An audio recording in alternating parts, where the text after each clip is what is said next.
You begin. Hi everyone, Canthony Start Tano here, the internet's busiest music nerd, and it's time for a review of the new AJJ record, The Bible 2. AJJ, formerly Andrew Jackson Jihad, when they had a cooler name, is a Phoenix band known for its mix of rock and punk and folk music, a band whose music I have been enamored with for years. People That Can Eat People, amazing record. Can't Maintain, fantastic record. Knife Man, their most ambitious and conceptual release to date. The lyrics on these things, hilariously bitter and witty. You know, honestly, I'm not even going to go down this rabbit hole because I have a hard time putting into words, brief words, what it is that makes these three albums so fantastic. Yeah, of course, it is the lyrics. It's also Sean Bonnet's vocal delivery that's super yelpy, emotional, sounds like he's on the verge of some kind of mental breakdown. The tight musical performances and the raw recordings on the band's records are a nice touch too. On Can't Maintain and Knife Man, I would say the band actually transitioned pretty gracefully into incorporating more electric instrumentation and more arranged instrumentation on top of that. The band completely lost me on their last record, Christmas Island, to the point where I was just in awe of this thing, in awe that Andrew Jackson Jihad could put out a record that I was just so indifferent toward. And they seem to have just done it again on The Bible 2. Many of the issues I had with the band's last album are repeated on this new record. We have questionable production choices, like on the song My Brain is a Human Body, which is a lo-fi track. It's a very rough and distorted track as far as the recording goes, but in the worst way possible. This thing is like listening to a demo song off of a broken 4-track that your idiot friend spilled beer on top of during a fruitless recording session. Also, tracks like Goodbye, Oh Goodbye, CODY'S theme, also Golden Eagle, are so loud, distorted, compressed, and overblown that they're nearly unlistenable. If someone sucked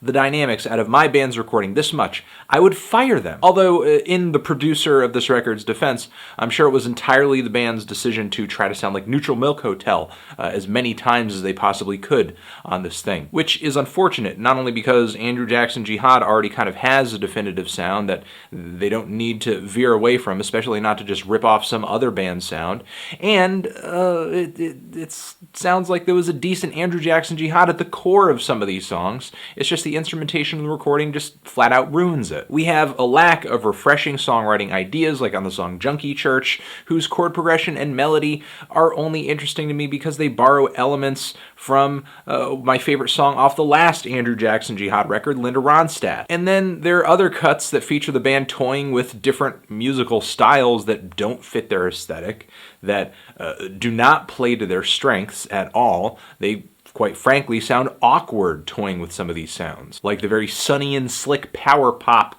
going on the song White Worms. The song No More Shitty is a kind of mild attempt at a dramatic piano ballad, something I think the band did a little bit better on Knife Man.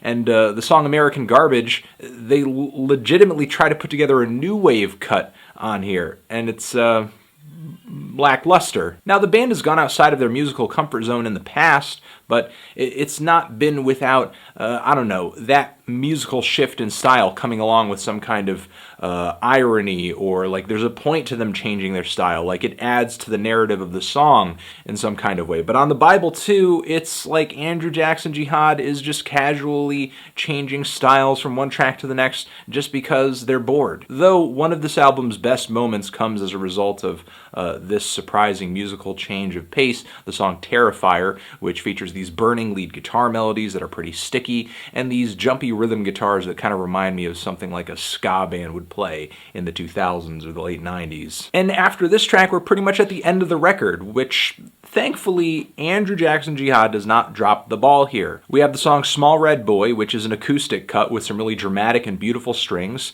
woven into the instrumental. There's a great spotlight on Sean's vocals that really has been lacking for the majority of the album thus far, and he gives one of his better vocal performances on the entire record. Not only that, but his lyrics from the beginning to the end of the track are gripping, describing some kind of nightmarish fantasy where he's coming to terms with some sort of great evil or shame or regret haunting him from his past. And I think this small red boy that he's singing about is his younger self, who he thought of at one point as evil. And now he's come to the decision that he's going to relieve himself of that burden, take that suffering, that self-induced suffering off his shoulders. The chorus on this thing is stunning, and the yelpy harmonized vocals are pretty nice too. I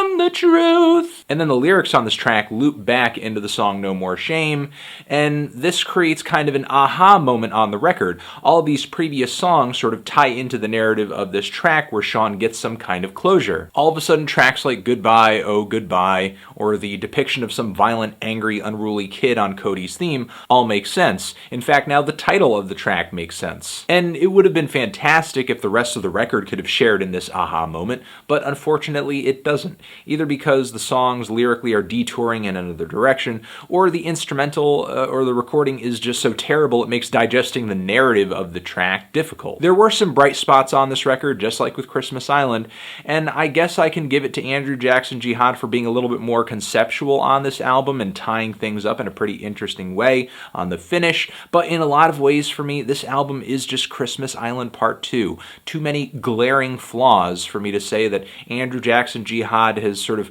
come out of the woods on this one. You know, they sort of still seem to be in the midst of this tailspin that they put themselves in. For what reason, I don't know.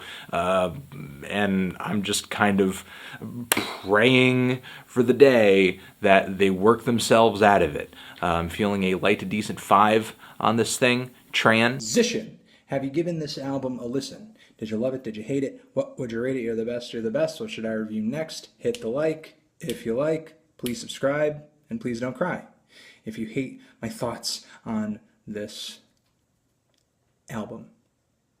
Andrew Jackson Jihad, the Bible 2 forever.